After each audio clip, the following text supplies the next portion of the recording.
तो स्टूडेंट्स, आज के इस वीडियो में हम क्लास 10th मैथमेटिक्स अध्याय 3 जिसका नाम है दो चर वाले रैखिक समीकरण युग्म की प्रश्नावली 3.1 को कंप्लीटली हल करेंगे। तो इस प्रश्नावली को हल करने से पहले हम इसका पूरा कंसेप्ट सीख लेते हैं ताकि जब आप एक्सरसाइज लगाएं तब आपको कोई भी प्रॉब्लम ना आए। तो चलिए शुरू करते हैं आज के इस वीडियो को। मैं इजहार अहमद स्वागत करता हूं आपका अपने YouTube channel unique study point में।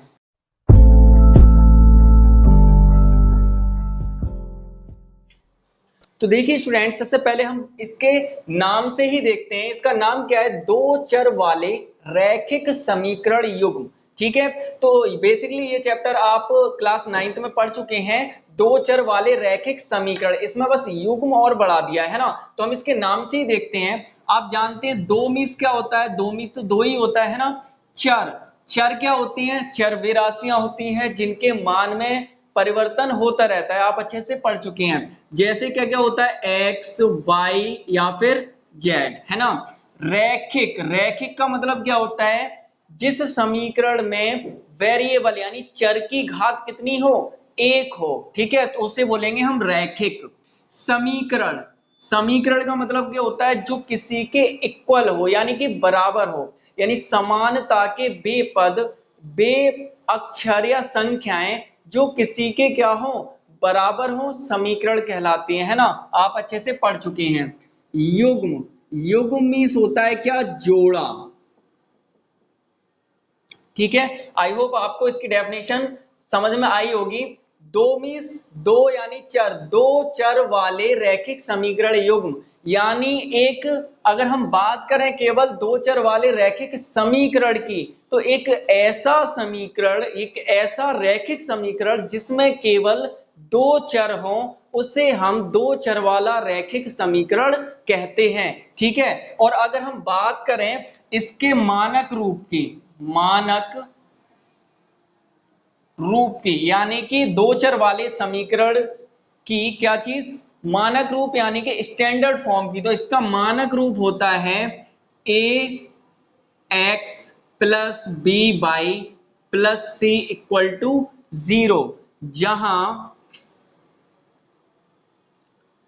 ए बी नॉट इक्वल्स टू 0, यानी जहां पे ए और बी 0 के बराबर नहीं होना चाहिए, और ए बी सी आपकी क्या है? वास्तविक संख्याएं, वास्तविक संख्याएं।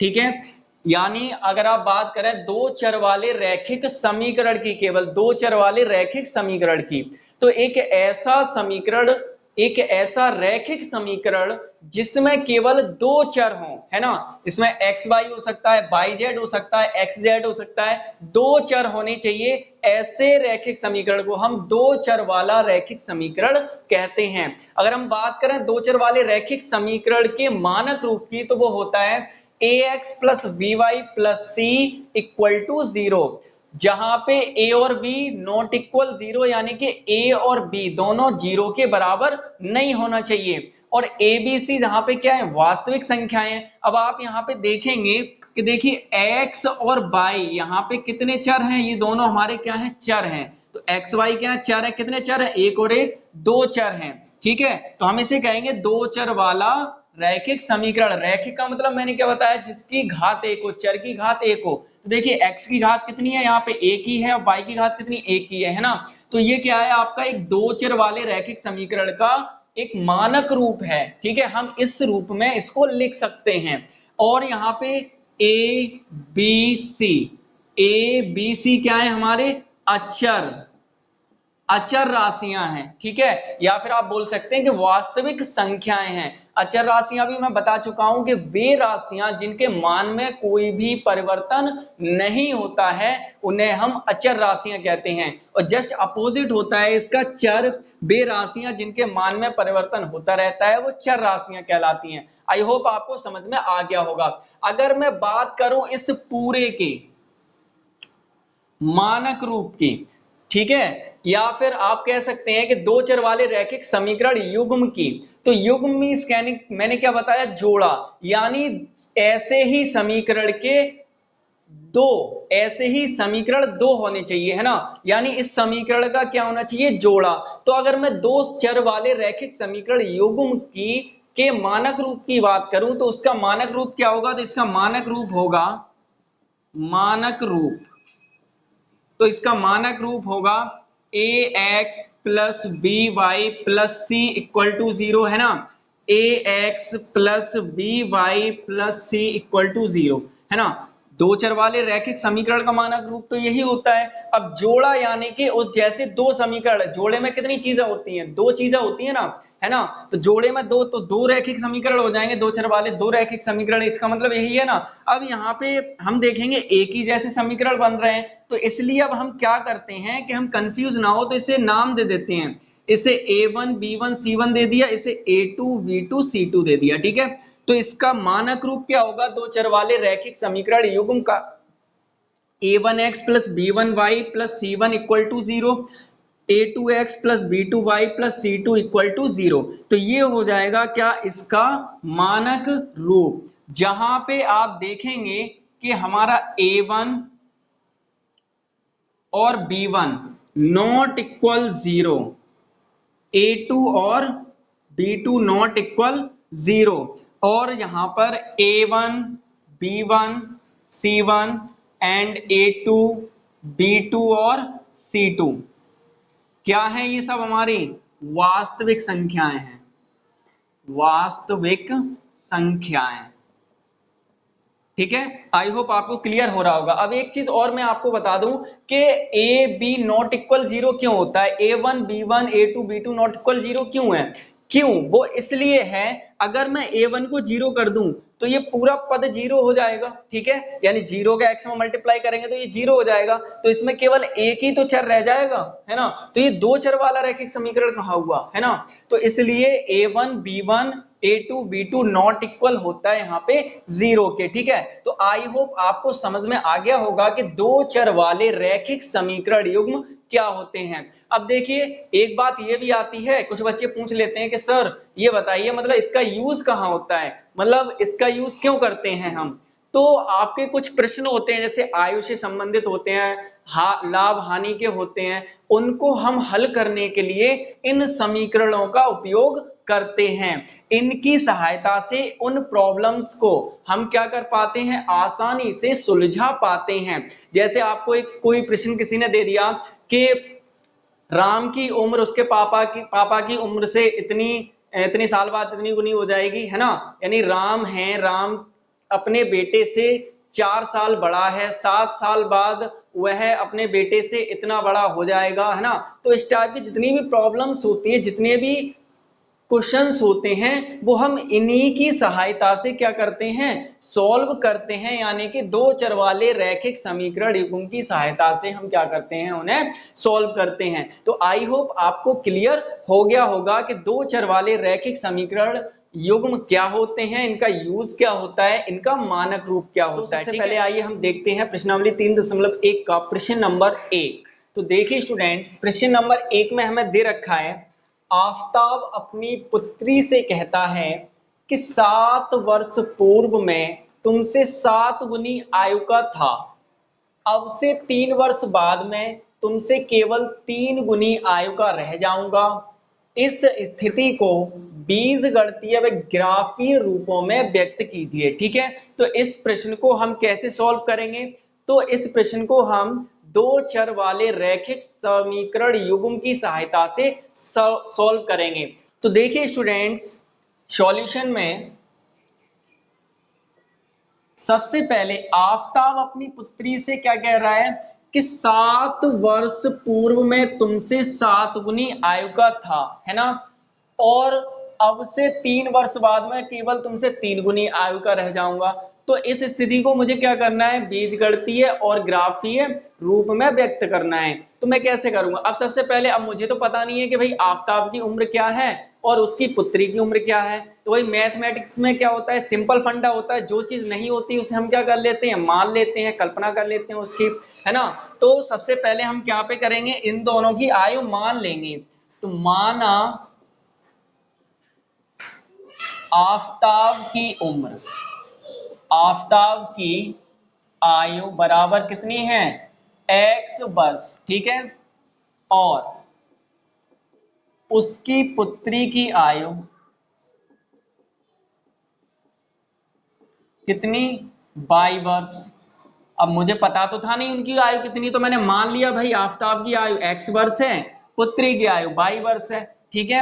अब यहाँ पे हम देखेंगे, अब क्या कह रहा है कि 7 वर्ष पूर्व तुमसे 7 गुनी आयु का था, तो 7 वर्ष पूर्व की आयु निकालनी है, तो मैं यहाँ लिखूंगा 7 वर्ष पूर्व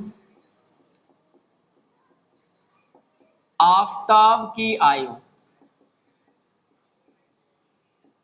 ठीक है। अभी देखिए आफताब की आयु कितनी है, x वर्ष है, 7 वर्ष पहले कितनी होगी, तो कितनी होगी भाई, अभी x वर्ष है, 7 वर्ष पहले माइनस x कर देंगे तो x माइनस 7 वर्ष हो जाएगी, है ना। सपोज कीजिए अभी आपकी आयु कितनी है, 10 वर्ष है ना। अभी आपकी आयु कितनी है, 10 वर्ष है। 7 साल पहले कितनी आयु होगी आपकी, तो 10 में से हम क्या करेंगे, 7 घटा देंगे तो 3 वर्ष होगी, है ना। वैसे आफताब की आयु अभी x वर्ष है, तो 7 साल पहले कितनी होगी, तो x माइनस 7 वर्ष होगी, ठीक है। अब 7 वर्ष पूर्व आफताब की पुत्री की आयु, उसकी पुत्री अभी कितने वर्ष की है, 22 वर्ष की है, ठीक है। 7 साल पहले कितने वर्ष की होगी, तो 22 माइनस 7 वर्ष की होगी, ठीक है। अब क्या कह रहा है, प्रथम शर्त के अनुसार, प्रथम शर्त के अनुसार, अब प्रथम शर्त में क्या कह रहा है कि 7 वर्ष पूर्व में तुमसे कितनी आयु का था, 7 गुनी आयु का था, यानी कि हमें बनाने अब इसके समीकरण तो हो जाएगा x माइनस 7 इक्वल 22 माइनस 7, ठीक है। ये तो है आफताब की आयु और ये है उसकी पुत्री की आयु। क्या आप ये कहेंगे कि ये दोनों पोर्शन बराबर होंगे, आफताब की आयु बराबर है उसकी पुत्री की आयु के, जी बिल्कुल नहीं है। क्यों, क्योंकि हमें मालूम है कि भाई 7 वर्ष पूर्व तुमसे 7 गुनी, यानी आफताब की आयु उसकी पुत्री की आयु से 7 गुनी है। अगर ये 1 वर्ष की है तो ये 8 वर्ष का है ना, इससे 7 गुना है ये, है ना।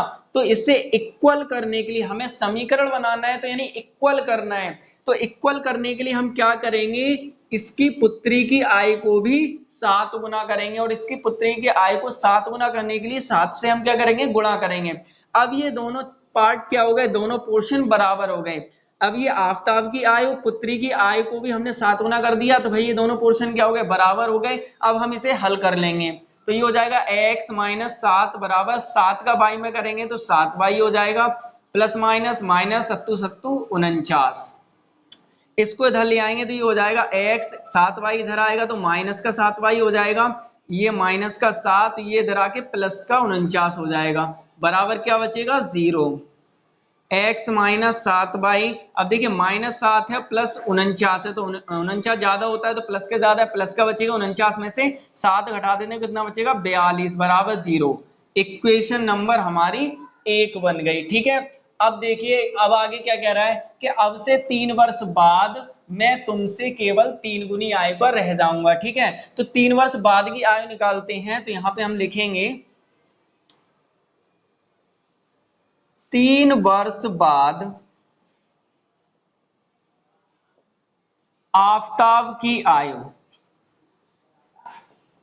भाई अभी आफताब की आयु कितनी है, x वर्ष है, 3 वर्ष बाद कितनी होगी, तो भाई 3 को ऐड कर दिया जाएगा, x प्लस 3 वर्ष हो जाएगी, ठीक है। यानी आफताब की 3 वर्ष बाद आयु कितनी होगी, x प्लस 3। अभी आप 10 साल के हैं, ठीक है, 3 वर्ष बाद कितने के हो जाएंगे, 13 साल के। कैसे पता चला, 10 में 3 को जोड़ दिया, तो अभी आफताब x वर्ष का है, 3 वर्ष बाद कितना हो जाएगा, x प्लस 22 वर्ष का, ठीक है। अब 3 वर्ष बाद उसकी पुत्री की आयु, अभी कितनी वर्ष की है पुत्री, 22, 3 साल बाद कितने वर्ष की हो जाएगी, 22 प्लस 3 वर्ष की हो जाएगी, ठीक है। आई होप आपको क्लियर हो रहा होगा। आगे मैं यहां पे कर देता हूं। अब दूसरी शर्त के अनुसार, दूसरी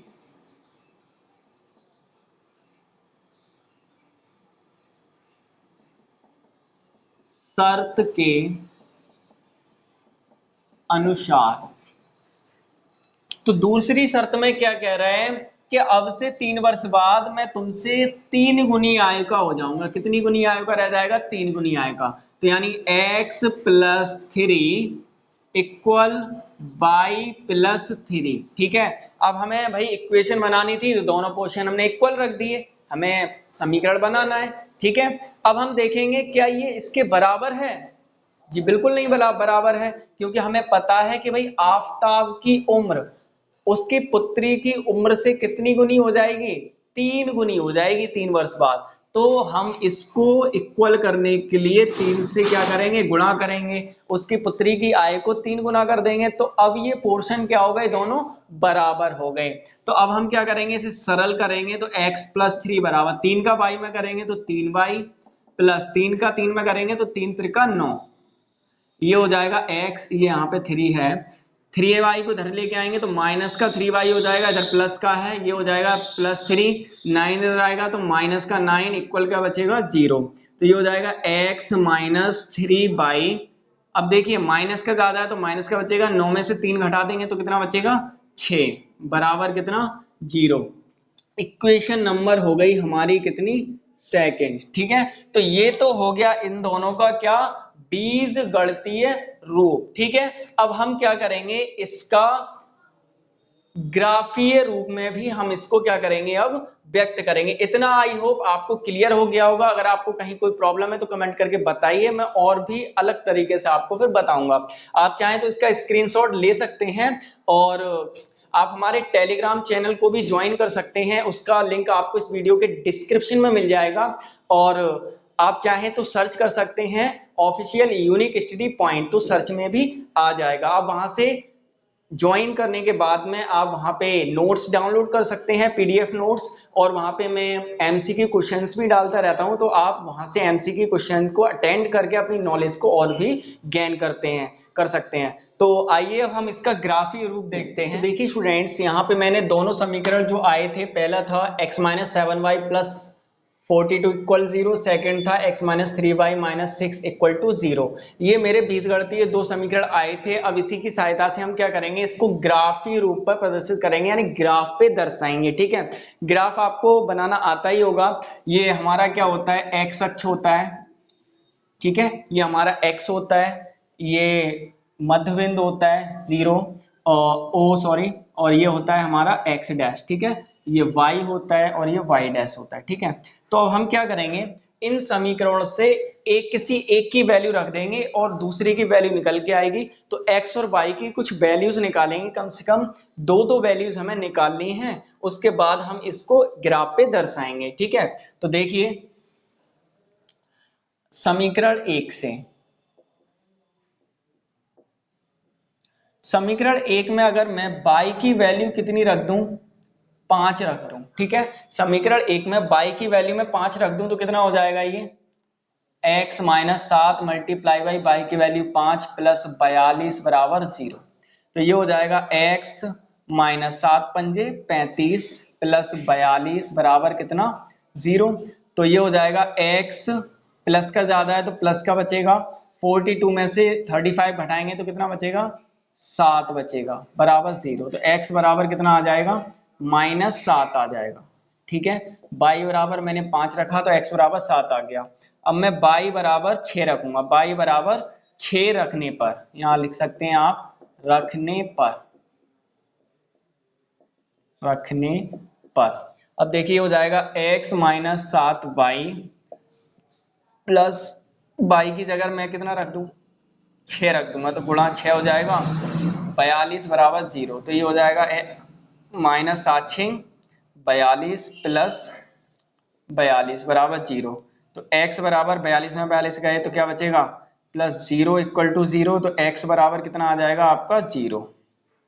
ठीक है, तो x और y की मैंने यहाँ पे दो वैल्यू निकाली। क्या? x और y की दो वैल्यूज क्या क्या निकाली है मैंने? यहाँ लिख लेता हूँ। देखिए y बराबर मैंने 5 रखा तो x बराबर आ गया -7, ठीक है। y बराबर मैंने कितना रखा, 6 रखा तो x बराबर आ गया कितना, 0 आ गया, ठीक है। तो इस तरीके से मैंने दो वैल्यू निकाली। अब मैं देखूंगा समीकरण 2 से, ठीक है। तो सबसे पहले मैं क्या करूंगा, इसकी लाइन को यहाँ पे ड्रॉ कर लेता हूँ पहले। तो देखिए x पे कितना है, -7 है, और y पे कितना है, 5 है। तो मैं देखूंगा x पे -7, ठीक है। तो इस लाइन को मैं थोड़ा और आगे बढ़ा लेता हूँ, -6 -7, ठीक है। तो x ये वाली लाइन होती है मेरी। तो x पे कितना है, -7, यहाँ हो गया। y पे कितना है, 5, तो y पे 5 चलूंगा, ये है 5, ठीक है। तो ये वाला पॉइंट कोई मेरा होगा यहाँ पे, ये इसके कोऑर्डिनेट होंगे कितने, -7, 5, ठीक है।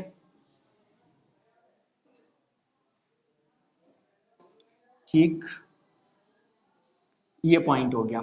सेकंड क्या है, x पे 0, y पे 6। तो x पे 0 तो यहीं रहेगा, y पे चलेंगे 6, तो ये वाला पॉइंट हो जाएगा, ठीक है। अब हम क्या करेंगे, जो दो पॉइंट हमने निकाले हैं, जो दो पॉइंट हमने पुट किए, उन दोनों पॉइंट को एक स्केल की सहायता से मिला देंगे। तो मैं यहाँ पे मिला देता हूँ, ठीक है। तो ये इस तरीके से मैंने मिला दिया। ये जो लाइन होगी वो किसकी है, समीकरण 1 की है, जो है x - 7y + 42 = 0, ठीक है। इसकी लाइन हो गई। अब हम समीकरण 2 से देखते हैं, ठीक है। तो मैं इसको इरेज कर देता हूं यहाँ पे।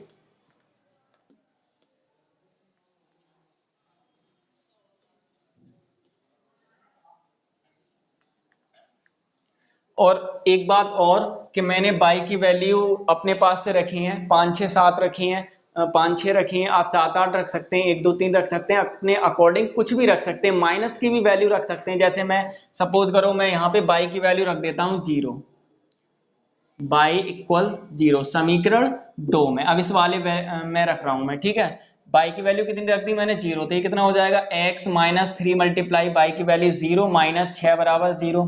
तो ये हो जाएगा x - 0 -6, इसको इधर लेके जाएंगे तो ये हो जाएगा +6। तो x बराबर कितना हो जाएगा, 6 आ गया। आप अपने हिसाब से ये वैल्यूज रख सकते हो, प्लस की भी रख सकते हो और माइनस की भी रख सकते हो। अब जैसे मैंने एक माइनस की वैल्यू रख दी, बाई बराबर -1 रख दिया, ठीक है। तो क्या हो जाएगा, ये हो जाएगा x - 3, बाई की वैल्यू -1 -6 बराबर 0। तो ये हो जाएगा x माइनस माइनस हो जाएगा प्लस, 3 एकम 3 -6 बराबर 0। तो ये हो जाएगा x माइनस में घटाएंगे तो माइनस का बचेगा, 3 बराबर कितना, 0। तो x बराबर हो जाएगा इधर जाके ये +3। तो x की वैल्यू कितनी आ जाएगी, 3 आ जाएगी, ठीक है। तो ये जरूरी नहीं है कि मैंने जो वैल्यू रखी है आप वही रखें, आप कुछ भी वैल्यूज रख सकते हैं अपने अकॉर्डिंग। और जरूरी नहीं है कि आप y की वैल्यू रखें, आप x की भी वैल्यू रख सकते हैं। ये तो ग्राफी रूप है। इससे विदाउट ग्राफिंग भी आपकी 3 विधियां होती हैं इन समीकरण को सॉल्व करने की। एक तो होती है आपकी प्रतिस्थापन विधि, दूसरी होती है आपकी विलोपन विधि, तीसरी होती है वज्र गुणन विधि, ठीक है। तो वो भी हम आगे नेक्स्ट एक्सरसाइज में सीखेंगे, बट आपको ये सीखना है अभी। तो ये जरूरी नहीं है आप वैल्यू यही रखें, आप वैल्यू कुछ भी रख सकते हैं अपने हिसाब से, बशर्ते आपको इनकी कंडीशन जो है वो सेटिस्फाई होनी चाहिए, ठीक है। एक वैल्यू रखेंगे आप, दूसरी निकल के आ जाएगी, ठीक है। तो मैंने, ये तो था मेरा फर्स्ट का। अब मैं सेकंड की वैल्यू निकाली, तो सेकंड की वैल्यू क्या आ जाएंगी यहाँ पे, x और y की। तो देखिए मैंने y बराबर रखा 0, तो x बराबर आ गया 6। मैंने y बराबर रखा -1 और x बराबर आ गया कितना, 3, ठीक है। अब इसके मैं ग्राफ यहाँ पे पुट करूंगा।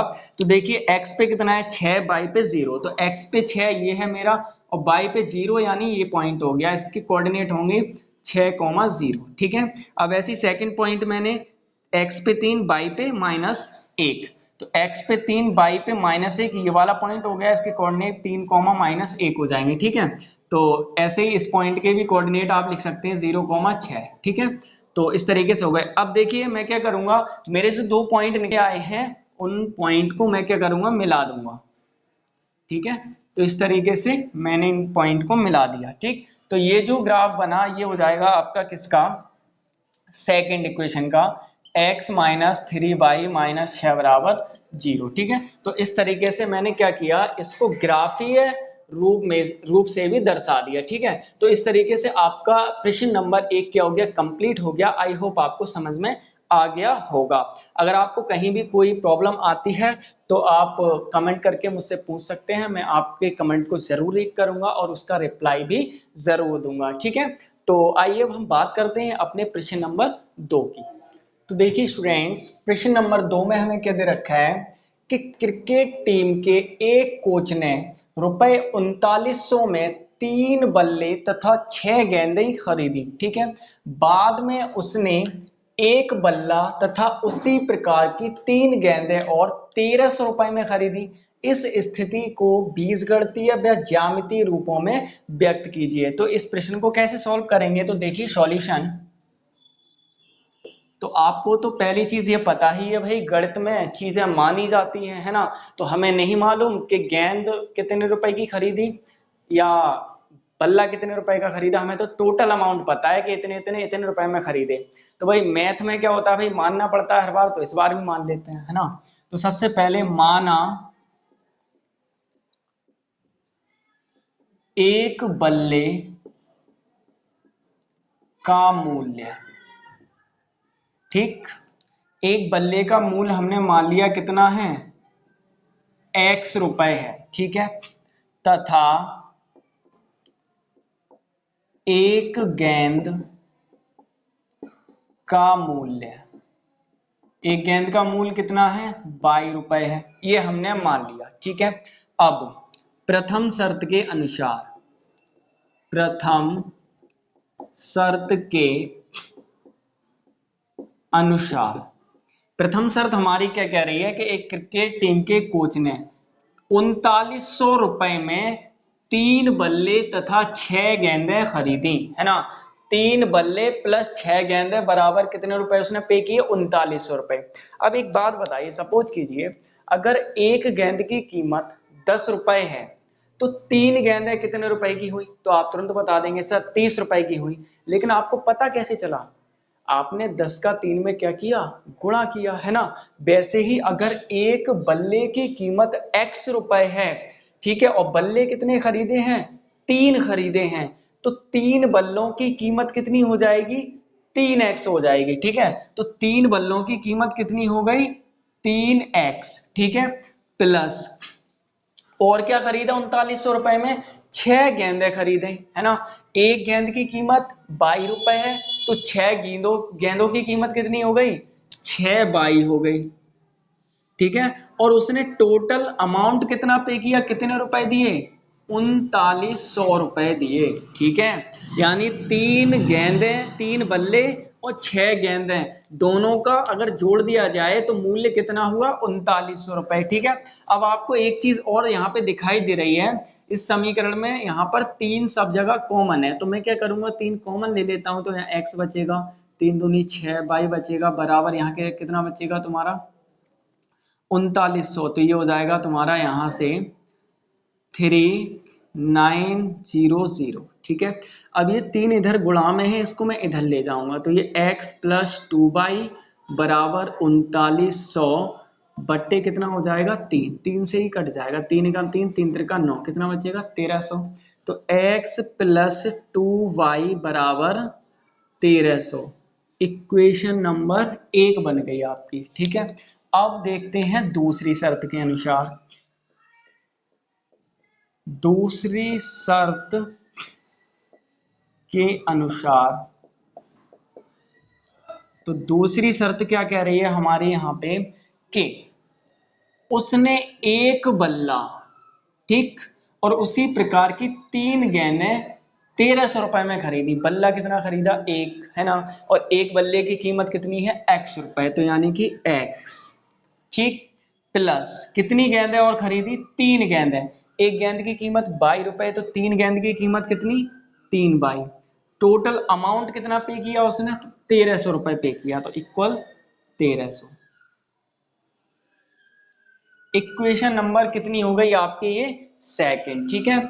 तो अब हम क्या करेंगे, ये तो हमने इसको बीजगणितीय रूप में लिख दिया, इक्वेशन ले आए, अब हमें करना क्या है, इसको ज्यामितीय रूप में लिखना है, यानी ग्राफीय रूप में दर्शाना है, ठीक है। तो वही चीज हम करेंगे, सबसे पहले एक्स वाई की हम क्या निकालेंगे, वैल्यू। तो समीकरण 1 से, ठीक, तो समीकरण हमें एक क्या दे रखा है, x प्लस 2y बराबर 1300, ये समीकरण 1 दे रखा है हमें।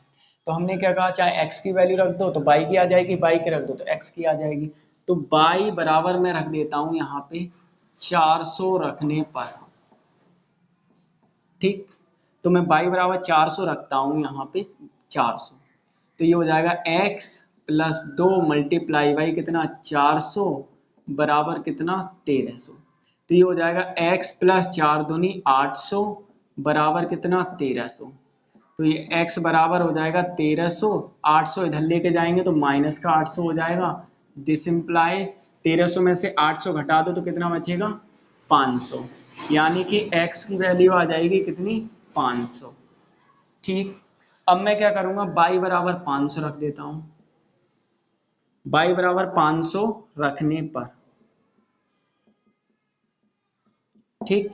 तो मैं रखूंगा x plus 2 multiply by y बराबर मैंने 500 रख दिया बराबर कितना 1300। सॉल्व कर लो तो ये हो जाएगा आपका x प्लस 5 दूनी 10 1000 बराबर कितना 1300। दिस इम्प्लाइज ये कितना हो जाएगा आपका यहाँ से x बराबर 1300, ये 1000 प्लस का है, इधर जाके किसका हो जाएगा माइनस का 1000। x बराबर 1300 में से 1000 घटा दो तो कितना बचेगा 300 बचेगा। x की वैल्यू कितनी आ गई 300 आ गई, ठीक है। आई होप आपको क्लियर हुआ होगा। अब हम यहाँ पर रखेंगे समीकरण 2 से, तो समीकरण 2 में मैं y बराबर रख देता हूं 300, y बराबर मैंने कितना रख दिया 300 रख दिया, चलो 300 रखने पर, ठीक। और समीकरण 2 है क्या, तो समीकरण 2 ये x प्लस 3y बराबर कितना 1300। तो यहाँ पे मैं रखूंगा तो कितना हो जाएगा x plus 3 multiply by y की वैल्यू कितनी रख दी 300 बराबर कितना हो जाएगा 1300, ठीक। तो ये हो जाएगा आपका x 3 त्रिका 900 प्लस 900 बराबर कितना 1300। दिस इम्प्लाइज इसको इधर ले जाओ तो ये हो जाएगा आपका कितना 1300, x बराबर 1300, ये 900 प्लस का इधर जाके माइनस का 900 हो जाएगा, ठीक। तो x बराबर कितना आ जाएगा 1300 में से 900 घटा दो तो 400।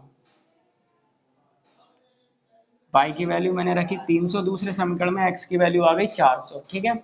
अब मैं ऐसे ही रखूंगा यहाँ पे y बराबर 400 रखने पर, 400 रखने पर, तो देखिए ये हो जाएगा आपका क्या x plus 3 multiply by y की वैल्यू रख दो 400 बराबर कितना 1300।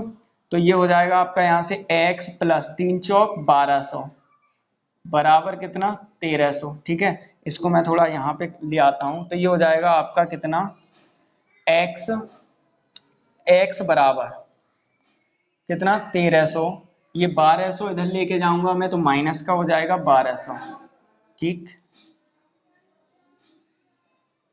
ये हो गया, ठीक। तो ये हो जाएगा x बराबर 1300 में से 1200 घटा दो कितना बचेगा 100 बचेगा, ठीक है। तो मैंने दोनों समीकरण से y x की वैल्यूज निकाल ली। अब हम आइए इसका एक ग्राफ बना के उस पे इसे दर्शाते हैं। तो देखिए स्टूडेंट्स, अभी तक हमने क्या किया, समीकरण 1 और 2 से क्या किया, x और y की वैल्यू निकाली, ठीक है। और मैंने एक चीज और बता रखी है, मैंने जो वैल्यू रख के निकाली है आप उनके डिफरेंट भी निकाल सकते हैं, है ना। लेकिन एक चीज हमें और देखनी पड़ती है कि हमारा ग्राफ जो है वो थोड़ा लेवल में आए, ज्यादा बड़ा छोटा ना रहे, तो उस हिसाब से हम वैल्यू रख देते हैं अपने हिसाब से, कोई दिक्कत नहीं है। अब आपको एक ग्राफ बनाना है, ग्राफ वाली नोटबुक आती है, आप वो भी ले सकते हैं, उस पर बनाएंगे तो ज़्यादा बेटर रहेगा। और एक चीज़ आपको याद रखनी है, ये जो यूनिट है वो इक्वल डिस्टेंस पे होनी चाहिए, ठीक है। तो आपका ग्राफ अच्छा बनेगा, अगर इक्वल डिस्टेंस में नहीं होंगी तो बेकार हो जाएगा ग्राफ, आपका आंसर सही नहीं आएगा, ठीक है। तो मैंने ये वैल्यूज यहाँ पे निकाली है, मैंने यहाँ पे देखा कि सभी वैल्यूज के बीच में 100 का डिफरेंस है, तो मैंने 100 के डिफरेंस से ही सभी वैल्यूज को यहाँ पे ग्राफ पे पुट कर दिया, ठीक है। यानी जितने का डिफरेंस है आप उतना लिख सकते हैं। अगर मैं 1 2 3 4 लिखता तो बहुत ज़्यादा बड़ा ग्राफ हो जाता, शायद बनता भी नहीं। तो आपको डिफरेंस देखना है तो 100 का था तो मैंने एक यूनिट पे 100 का डिफरेंस लेके रख दिया। आइए अब हम इस ग्राफ पे वैल्यू पुट करते हैं। तो देखिए पहले मैं देखूं तो x पे 500 है और y पे 400 है। तो x मेरा ये वाला होता है, x पे कितना 500, y पे कितना 400, तो 400 ये वाला पॉइंट हो गया, है ना। ये यहाँ पे आ जाएगा ये पॉइंट, ठीक है। तो इस पॉइंट के कोऑर्डिनेट हो जाएंगे 500, 400, ठीक। सेकंड पॉइंट देखूंगा तो x पे 300, y पे 500, तो x पे 300, y पे कितना 500, तो ये वाला पॉइंट हो जाएगा, ठीक। इस पॉइंट के कोऑर्डिनेट हो जाएंगे कितने 300, 500, ठीक है। यानी एक बात और याद रखनी है आपको कि x के कोऑर्डिनेट पहले यानी x के निर्देशांक पहले और y के निर्देशांक हम बाद में लिखते हैं। अब हम क्या करेंगे कि स्केल की सहायता से इन दोनों पॉइंट को मिला देंगे, ठीक, इस तरीके से। तो ये जो ग्राफ बना आपका यहाँ पे पहली इक्वेशन का जो कि है हमारी x प्लस 2y बराबर 1300 का बन गया, ठीक है। अब सेकंड देखते हैं तो x पे 400, y पे 300, तो x पे 400, y पे कितना है 300, तो ये वाला पॉइंट हो जाएगा, है ना, 400, 300 इसके कोऑर्डिनेट होंगे। सेकंड देखेंगे तो x पे 100 है, y पे 400 है, तो x पे 100, y पे 400 ये पॉइंट हो जाएगा हमारा, ठीक है। इसके कोऑर्डिनेट हो जाएंगे 100, 400, ठीक। तो इस तरीके से हो जाएगा। अब हमने ये जो पॉइंट लिए हैं इनको भी मिला देंगे ऐसे करके, ठीक है। तो इस तरीके से हमारा ये ग्राफ बन जाएगा x प्लस 3y बराबर 1300, ठीक है। तो हमने इस क्वेश्चन के जो सॉल्यूशन थे उसको ग्राफीय रूप यानी ज्यामितीय रूप और बीजगणितीय रूप दोनों में दर्शा दिया। आई होप आपको ये दोनों क्वेश्चन क्लियर हो गए होंगे। अगर आपको कहीं कोई प्रॉब्लम है तो आप बता सकते हैं कमेंट करके, मैं उसको रीड करूंगा और उसका रिप्लाई भी जरूर करूंगा। आइए अब हम देखते हैं इस प्रश्नावली के प्रश्न नंबर 3 और आखिरी क्वेश्चन को। तो देखिए स्टूडेंट्स, प्रश्न नंबर 3 में हमें दे रखा है 2 किलो सेब और 1 किलो अंगूर का मूल्य किसी दिन 160 रुपए था, ठीक है।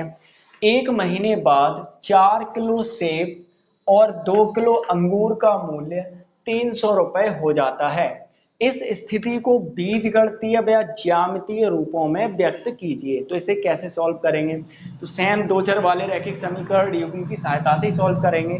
तो भाई इसमें भी हमें पता कुछ नहीं है कीमत क्या है सेब की और अंगूर की, है ना, तो हम मान लेते हैं, सीधी सीधी बात है, मैथ वाले टीचर को वही मानना पड़ता है तो इसे भी मान लेते हैं। चलो तो देखिए सॉल्यूशन। सबसे पहले माना 1 केजी सेब का मूल्य रुपए x है, ठीक है, तथा 1 केजी अंगूर का मूल्य 22 रुपए है, ठीक है। तो अब देखेंगे यहां पे प्रथम शर्त के अनुसार, प्रथम शर्त के अनुसार, प्रथम शर्त हमसे क्या कहा जा रहा है कि 2 किलो सेब और 1 किलो अंगूर अगर आप खरीदते हैं तो टोटल रुपए आपको कितने देने पड़ते हैं, 160 रुपए देने पड़ते हैं। अब सपोज कीजिए अगर 1 किलो सेब का मूल्य x रुपए है तो 2 किलो सेब का मूल्य कितना हो जाएगा, 2x हो जाएगा, है ना। अगर 1 किलो सेब आपको 100 रुपए के मिलते हैं तो 2 किलो कितने के मिलेंगे, 200 रुपए के। क्या करना पड़ा, 100 में 2 का गुणा कर दिया। वैसे ही 1 किलो सेब अगर x रुपए किलो के हैं तो 2 किलो कितने के हो जाएंगे, 2x के, 2 में x का गुणा कर देंगे, ठीक है। और 1 किलो अंगूर कितने के हैं, 22 रुपए के, ठीक है। दोनों का टोटल अमाउंट कितना होता है, टोटल यानी जोड़ कितना हो जाता है, 160 रुपए हमें पे करने पड़ते हैं, ठीक। इक्वेशन नंबर आपकी फर्स्ट बन गई यहीं पे। अब द्वितीय शर्त के अनुसार, द्वितीय शर्त के अनुसार, ठीक। अब द्वितीय शर्त में क्या कह रहा है कि एक महीने बाद 4 किलो सेब और 2 किलो अंगूर का टोटल हमें कितना रुपया देना पड़ता है, 300। तो 1 किलो सेब का मूल्य x रुपए, तो 4 किलो सेब का मूल्य कितना हो जाएगा, बिल्कुल सही 4x हो जाएगा, ठीक। प्लस 1 किलो अंगूर का मूल्य 22 रुपए, तो 2 किलो का कितना हो जाएगा, 2y हो जाएगा, बिल्कुल सही। इक्वल टोटल रुपए कितने देने पड़े आपको? 300। इक्वेशन नंबर सेकंड, ये आपका क्या हो गया? बीजगणितीय रूप हो गया। ठीक है, अब हम क्या करेंगे? इसको ज्यामितीय रूप में व्यक्त करेंगे। ज्यामितीय रूप में व्यक्त करने के लिए x और y की वैल्यू रखेंगे। ठीक है, तो समीकरण 1 से, तो समीकरण 1 क्या है हमारा? ये है 2x प्लस वाई बराबर कितना? 160। ये हमारा इक्वेशन नंबर 1 है। अब स्टार्टिंग के 2 क्वेश्चन में मैंने क्या किया था? y की वैल्यू रख दी है ना। इसमें चलो मैं आपको x की वैल्यू रख के दिखा देता हूँ। तो सपोज करो मैंने x बराबर रख दिया 0 है ना। तो ये हो जाएगा आपका, रखने पर लिख देता हूँ यहाँ पे, तो ये हो जाएगा आपका 2 मल्टीप्लाई एक्स, एक्स की वैल्यू 0 प्लस वाई बराबर कितना? 160।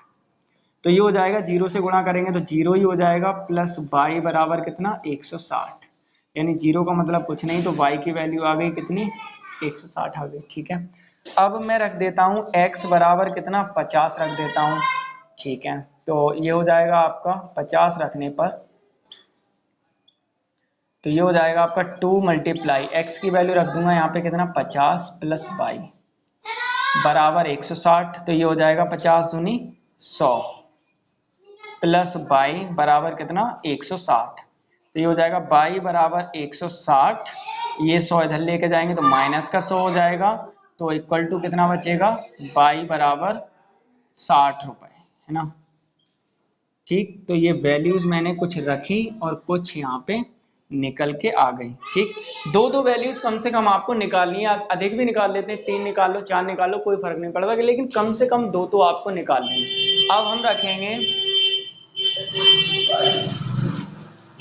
समीकरण 2 से। ठीक, तो समीकरण 2 हमें दे रखा है यहाँ पे कितना? 4x प्लस 2y बराबर 300।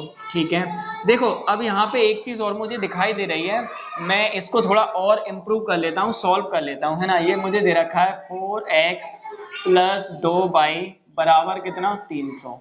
तो देखिए 2 यहाँ पे कॉमन है, तो मैं 2 कॉमन ले लूंगा, या 2 दूनी 4, 2x बचेगा प्लस यहाँ y बचेगा बराबर कितना हो जाएगा? 300। ये तो गुणामे में इधर लेके जाऊंगा तो बट्टे में आ जाएगा, ये कट जाएगा 15। तो ये हो जाएगा 2x प्लस वाई बराबर कितना? 150। Equation number second. ठीक है, तो मैंने इक्वेशन थोड़ी छोटी कर दी तो सॉल्व करने में आसानी रहेगी। तो x बराबर मैं यहाँ पे भी 0 रख देता हूँ। 0 रखने पर, तो मैं यहाँ 0 रखूंगा तो ये हो जाएगा आपका कितना? 2 मल्टीप्लाई एक्स की वैल्यू रख दो 0 प्लस वाई बराबर कितना? 150। तो इसका 0 में करेंगे 0 हो जाएगा, प्लस वाई बराबर कितना? 150। 0 का मतलब कुछ नहीं, x की वैल्यू रखी, y की निकल के आ गई। ठीक, अब ऐसे ही x बराबर मैं रख देता हूँ कितना? 50 रखने पर, तो ये हो जाएगा 2 मल्टीप्लाई एक्स की वैल्यू रख दो 50 प्लस वाई बराबर कितना है? 150। तो ये हो जाएगा आपका 50 दूनी 100 प्लस वाई बराबर 150। तो वाई बराबर हो जाएगा 150, 100 को इधर ले आओ तो किसका हो जाएगा? माइनस का 100। ये हो जाएगा वाई बराबर 100 घटा दो 50। ठीक, तो यहाँ से मैंने दो दो वैल्यूज क्या की? निकाल ली। ठीक है, आइए अब हम इसका क्या बनाते हैं? ग्राफ बनाते हैं। तो देखिए स्टूडेंट्स, मैंने एक ग्राफ बना लिया है। जैसे कि मैंने आपको बताया था, मैं यहाँ पे अंतर देखता हूँ तो यहाँ पे कुछ इस तरीके से अंतर जो डिफरेंस हो रहा है वो 50 का प्रॉपर नहीं है, तो मैंने 10 का यहाँ पे डिफरेंस ले लिया, 10 20 30, तो मेरा ग्राफ थोड़ा छोटा बन गया। तो आप भी इसी तरीके से बना सकते हैं। अब मैं इसको पुट करूंगा तो देखिए, सबसे पहले अगर मैं यहाँ पे देखूँ x पे 0, y पे 160, x पे 0 का मतलब यहीं, y पे 160 यानी कि यहाँ, तो इस पॉइंट के कोऑर्डिनेट कितने होंगे? 0,160। ठीक है, अब मैं यहाँ पे देखूंगा y पे 60 है और x पे कितना है? 50। तो x पे देखेंगे 50 ही हो जाएगा, y पे 60 कहाँ पे? ये है ना, ये वाला पॉइंट है। ऐसे करके यहाँ पॉइंट होगा ये, और 50 वाला ये हो जाएगा यहाँ पे। ठीक, तो आप स्केल से नाप के बना सकते हैं। इस पॉइंट के कोऑर्डिनेट 50,60 हैं। ठीक है, अब मैं इन दोनों को क्या करूंगा, जो मैंने दो पॉइंट निकाले हैं इन दोनों को एक स्केल की सहायता से मिला दूंगा, ऐसे करके। ठीक, इस तरीके से मैं इसको मिला दूंगा। ये आपके ग्राफ है किसका, 2x प्लस वाई बराबर कितना, 160 का ग्राफ हो गया। ठीक है, अब मैं इसको पुट करूंगा x पे 0 y पे 150, तो x पे 0 यही है, y पे 150 यानी ये वाला पॉइंट हो जाएगा। इसके कोऑर्डिनेट होंगे कितने, 0,150। ठीक, सेकंड x पे भी 50 और y पे भी 50, तो x पे 50 ये है और y पे 50 ये है, ये पॉइंट होगा। इसके कोऑर्डिनेट होंगे आपके 50,50। ठीक, अब मैं इन दोनों पॉइंट्स को मिला दूंगा इस तरीके से। स्केल की सहायता से आप खींचेंगे तो अच्छा बनेगा। ये हो जाएगा आपका 2x प्लस वाई बराबर कितना, 150 का ग्राफ। ठीक है, तो ये पैरेलल लाइन होंगी आपकी, समांतर लाइन आएंगी आपकी, है ना। तो इस तरीके से इसका ग्राफ बन गया, यानी ज्यामिति रूप भी हो गया। आई होप आपको क्लियर हो गई होगी, एक्सरसाइज पूरी कंप्लीट। अगर आपको कहीं प्रॉब्लम है तो आप कमेंट करके बताइए, मैं उसको रीड करूंगा और इसका सॉल्यूशन भी करूंगा। और आप हमारे टेलीग्राम चैनल को ज्वाइन कर सकते हैं, वहाँ पे PDF नोट्स मिल जाएंगे आपको और MCQ क्वेश्चंस पढ़ते रहते हैं, जिससे आप अटेंड करके अपनी नॉलेज को गेन कर सकते हैं। तो मिलते हैं आपसे एक नए वीडियो के साथ, नए वीडियो में एक्सरसाइज 3.2 के साथ। Thank you so much.